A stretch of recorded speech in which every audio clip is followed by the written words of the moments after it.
1,2 milhão. Não usou GHzinho, não. Não fez o amor com suco de GH. Pois muito que bem, seja muito bem-vindo, muito bem-vinda ao pior canal daqui do YouTube, Zeke Zico, sossega. E hoje nós vamos fazer uma reação, uma treta aí que tá rolando, Renato Cariani. Eu já falei sobre isso em alguns vídeos, mas agora parece que estão querendo realmente a cabeça dele. 35 anos de cadeia. E parece que ele tinha mais de 1 milhão guardado em casa e teve evolução patrimonial. Enfim, vamos dar uma olhada nessa história junto, bora. Desde o final do ano passado, o empresário e influenciador Renato Cariani está sendo acusado de envolvimento em um esquema de tráfico de drogas e no desvio de 12 toneladas de produtos químicos da sua empresa Anidrol, destinado a facções criminosas que utilizavam esse material para produzir drogas como cocaína e crack. Nesse meio tempo, Renato foi investigado, indiciado e recentemente se tornou réu. Ele está sendo processado pelo Ministério Público e a polícia já divulgou diversas provas que podem incriminá-lo e condená-lo em uma pena de até 35 anos de prisão. De acordo com o inquérito, em 2022, Cariani e sua esposa guardavam cerca de 1,2 milhões de reais em espécie dentro da sua casa. 1,2 milhão. Vamos lá. Vamos deixar rolar, já falo. O que é considerado incomum nos dias de hoje pela polícia. Entre 2021 e 2022, a quantia que Cariani dizia ter em dinheiro vivo subiu de 150 mil para 922 mil, um aumento de 792 mil reais. No inquérito, os investigadores afirmaram que não é possível saber a origem e o destino do dinheiro. Ó, o japonês da Federal. Dinheiro em espécie, movimentado ao longo dos anos. No caso da esposa do empresário, o valor de dinheiro em espécie declarado em 2022 foi de 300 mil reais, sendo que nos 8 anos anteriores ela não havia declarado nenhum centavo em dinheiro vivo. Também, segundo as investigações da Polícia Federal, entre 2014 e 2022, o período que teria operado o esquema de desvio de substâncias da empresa Anidrol para o tráfico, o patrimônio de Cariani subiu de cerca de 2,5 milhões para cerca de 8 milhões de reais. Ao contrário do que Cariani disse no final do ano passado, de acordo com as investigações da Polícia Federal, ele era sim um amigo próximo de Fábio Spínola, que é acusado de ser o elo entre o influenciador e traficantes do PCC, pois os... Vamos para não ficar muitos assuntos, né? Vamos dar uma pausa aqui, vamos lá. Sobre evolução patrimonial, sobretudo depois de 2022. Lembrando que eu não tô aqui defendendo, não tô fazendo vista grossa, eu tô analisando notícias assim como você. E eu vou falar aqui as minhas ressalvas. Cara, eu trabalho com a internet e não é de hoje, né? E o boom do marketing digital foi em 2018, ali, 2019, 2020, então na pandemia. Então, uma evolução patrimonial com relação a 2022, dinheiro em casa e tudo isso, uma evolução rápida patrimonial pela influência que o Renato Cariani tem, isso é facilmente explicável, né? Léo, mas guardar em casa dinheiro, cara, às vezes ele colocou na declaração para ter margem, né? Muita gente faz isso. É certo, Léo? Não é errado, né? Eu tenho corrente, pulseira de ouro e eu declaro isso para eu ter margem. Por quê? Porque é o quanto vale, eu deixo na minha declaração, porque se do nada eu apareço com uma grana, a galera vai falar, e aí, o que aconteceu, né? Então, isso é uma das estratégias também que a galera usa, né? Às vezes esse dinheiro nem estava em casa, mas coloca que estava para ter margem. Muitas vezes pode ter sido isso. Não estou aqui julgando ou passando pano, tá? Quero deixar muito claro isso. Agora, essa parada... Agora, o período, né, de 2014 a 2022, aí eu não sei o que aconteceu. Procurei notícias sobre, né, com mais detalhamento, porque a galera só fala de evolução patrimonial no período mas o cara tinha uma empresa, né? Então, assim... foram, não sei quantas, 7 mil notas de... Não sei quantas... Eu sei que não equivale a 1% de notas que a pessoa... que a empresa faturou. E aí, cara, como assim o cara não vai crescer o patrimônio, sendo que apenas 1%, vamos arredondar, 1% das notas realmente tá envolvida com esse esquema aí. Mas, cara, e o resto? Então o cara não vai enriquecer? Sabe? Então, assim, quando a gente dá uma olhada nas notícias, né, as notícias elas são muito enviesadas. E eu tento sempre ver ali sem viés, entender o que está acontecendo, para não ter pré-julgamento e, principalmente, julgamento, né, de que é culpado, que não é culpado e tal. Não. É entender a fluidez e o que está acontecendo para depois, realmente, com fatos e provas, julgar. Vamos ver isso aqui. Dois já viajaram juntos para Cancún. Outras situações que levantaram suspeitas na Julgaram os juízes, inclusive, né? polícia foram que no mesmo dia que Fábio foi preso, ele foi chamado para conversar com Renato Cariani em seu escritório. E Fábio pesquisou o termo como resetar mensagens após uma das operações da Polícia Federal. Ó, aqui, esse dado é importante. Se o cara, apesar de a gente estar falando do Fábio aqui, né? Se o cara, investigação com Fábio, 11 buscas sobre como resetar aplicativo de mensagens. Ou seja, esse cara realmente está envolvido, né? Esse cara não dá pra falar que não tá, tanto é que foi preso, né? Cariani também é suspeito de ter sonegado uma mansão em Campos do Jordão, no interior de São Paulo. Ele chegou a postar um tour pela casa em seu canal do YouTube, mas não a declarou no imposto de renda. O imóvel tem quase 700 metros quadrados, 4 suítes, 6 banheiros, piscina, quadra de tênis e academia, e foi comprado em 2005, mas ainda não está no nome de Cariani. Outra acusação contra Cariani é de que ele pediu a uma amiga que lhe desse nomes de crianças para comprar hormônios de crescimento. No último domingo, o Fantástico exibiu uma reportagem mostrando supostas provas contra o influenciador, como prints de conversas com alguns funcionários e documentos que a polícia... Infelizmente, as notícias da Globo não dá pra confiar, porque elas são tendenciosas, né? A Globo, ela cria uma narrativa e coloca sempre notícias daquilo que ela quer.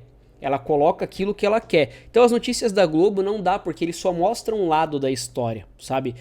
Teve um exemplo de conhecido que teve uma exposição no Fantástico, e o outro lado da história, todo aquele outro lado de pessoas que eles ouviram, nesse caso era um condomínio, algumas coisas estavam acontecendo lá, tudo que defendia a pessoa que eles estavam querendo culpar, ela não colocou na matéria. Só aquele lado que importa a ela, né? Então é complicado. Infelizmente é complicado, né? O jornalista brasileiro hoje, ele não é um cara de fatos, ele é um cara de viés, ele é um cara de montar narrativa. É complicadíssimo isso.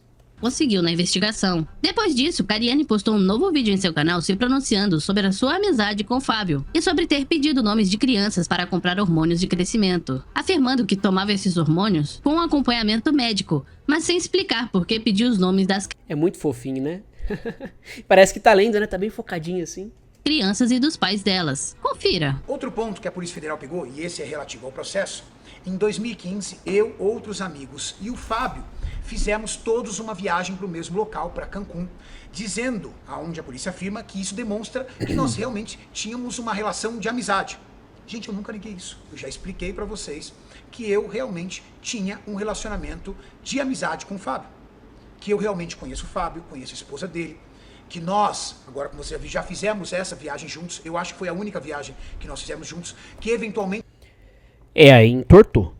Nós nos encontrávamos no mesmo condomínio que nós temos casa no litoral de São Paulo.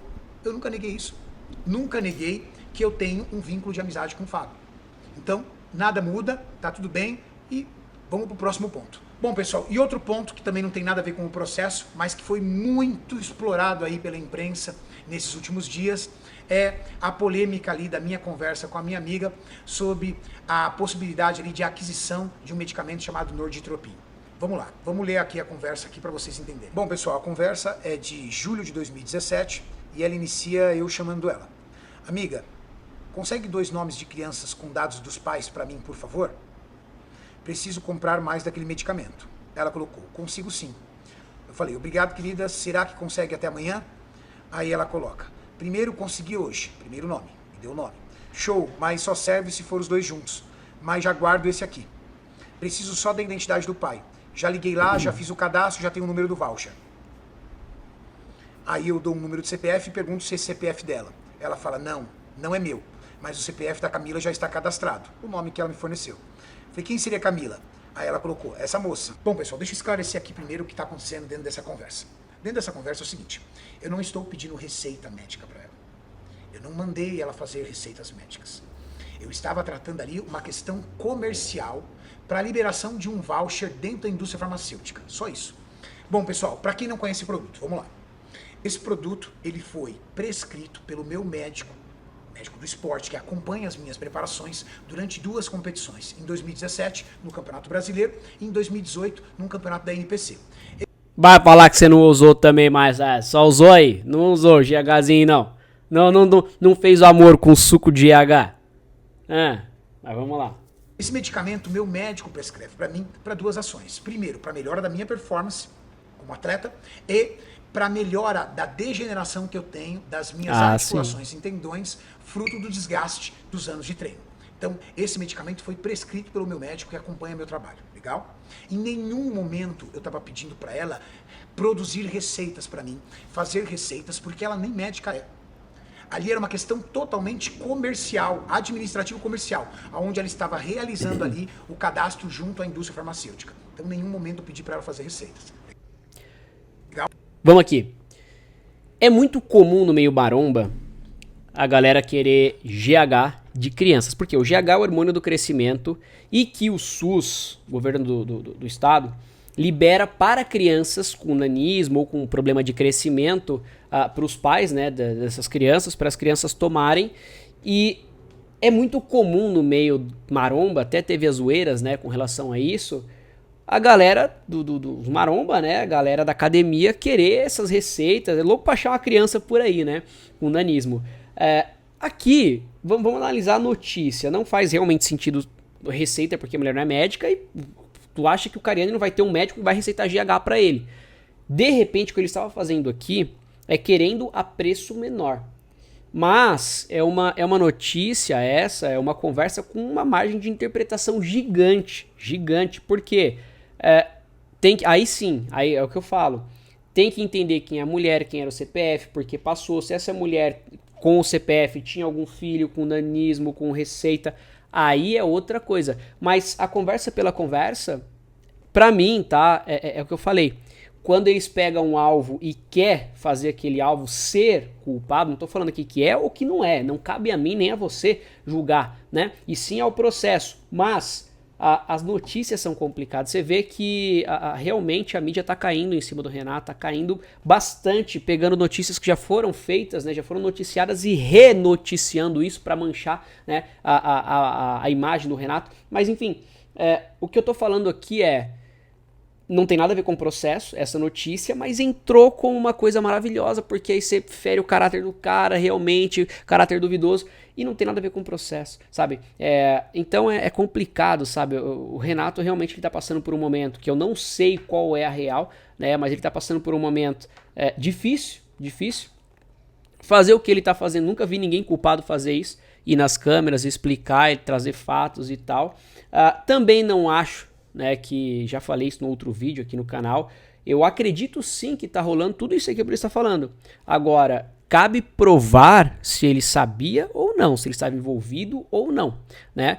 Quando você para analisar as notícias isoladas, você vê que há margem para que sim tenha acontecido e dá muita margem para que não tenha acontecido também. Né, como por exemplo, o percentual de notas é muito pequeno, né?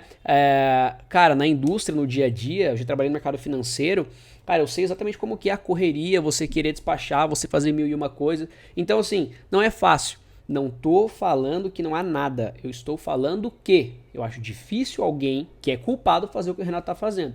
Mas não cabe a mim nem a você. E, enfim, uma grande incerteza jurídica que a gente tem no país, né, cara? Enfim, vamos deixar rolar aqui. Dentro da musculação, isso aí até virou meme, virou brincadeira, tudo tal, porque atletas em performance costumam receber prescrição, costumam usar esse produto. Então a galera até levou na brincadeira, tudo tal. Mas olha como algumas postagens foram feitas. Quer ver? Olha o título dessa postagem. Olha aqui, pessoal. Polícia Federal revela esquema de Renato Cariani envolvendo dados de criança. Tendencioso. Tendencioso. Revela esquema de Renato Cariani com dados de criança. Não tem esquema nenhum, pessoal. Foram apenas 2 vezes que eu precisei desse voucher, que não tem nada a ver com a receita, com a prescrição médica, com nada, de um medicamento que eu recebo prescrição do meu médico para utilizar, para fins de performance e para o tratamento das minhas articulações, e que eu nem me recordo se eu consegui realmente viabilizar esses vouchers, não. Porque nós estamos falando de 7 anos atrás. Então nem sei se isso deu certo. Nem sei, não tem esquema nenhum, não tem nada. Esquema pra mim é quando você vive disso, quando você vai... Gente, foram 2 conversas, 2 tentativas que eu nem sei se deu certo. Os comentários mais curtidos desse vídeo mostram que os inscritos de Cariani não estão muito confiantes na inocência do influenciador. Veja só, no primeiro vídeo, o Cariani fez toda uma volta para falar que não tinha uma relação íntima com o Fábio, que a relação dele era única e exclusivamente de encontros eventuais nas ruas do condomínio e de trabalhos de funilaria. E agora, que nunca negou que tinha uma relação de amizade com ele, inclusive viajando junto? Primeiro, tal amigo era um prestador de serviço, depois virou conhecido, agora são amigos. Uma escala rápida de amizade. Sobre o Fábio, eu lembro de ter falado que era só amizade de negócios, que nunca teria ido na casa dele, e muito menos teria feito alguma viagem com ele. E vocês, o que acham? Deixem suas opiniões aqui nos comentários. Vou deixar a minha opinião. É só a minha opinião. Vamos lá. Eu acredito na inocência do Renato, porque eu acredito, eu não torço. Eu acredito, na verdade eu torço sim, porque ele é um cara gente boa e eu acredito que ele é inocente pelo seguinte. Ele tem meios para enriquecer. E eu acredito também porque de tudo que ele faz se envolveu e a história do cara, existe lastro para ele chegar onde ele chegou. E principalmente, se ele tivesse envolvido realmente com isso, a coisa seria muito grande. Seria muito grande. Ele não teria desenvolvido outras coisas, outras fontes. Ele não teria escalado como ele escalou, seja na internet, com programas pagos. Ele não seria um cara tão exposto, sabe? É o que eu penso. Agora sim, não cabe a mim julgar, nem ficar apedrejando o cara, porque imagina como tá a vida desse cara hoje, com tanto de acusação e a todo momento, a todos os dias, saindo notícias. Léo, mas e se ele fez mesmo? Beleza, aí se tiver prova, julgamento, tudo certinho, aí é uma coisa, eu não tô passando pano. Mas, pelas notícias, pelas capciosidades das notícias, pelo tom da notícia, pelos vieses de todas as notícias que saem, a gente fica, infelizmente, com o pé atrás com relação, principalmente, ao trabalho podre, sujo, ruim da grande mídia, né? E quando você vai ver o cara, quando você vai acompanhar a vida e você sabe o que tá por trás disso, que é muito trabalho, é muita dedicação, então a conta não fecha. Enfim, essa é a minha opinião. Qual é a sua? Deixa nos comentários.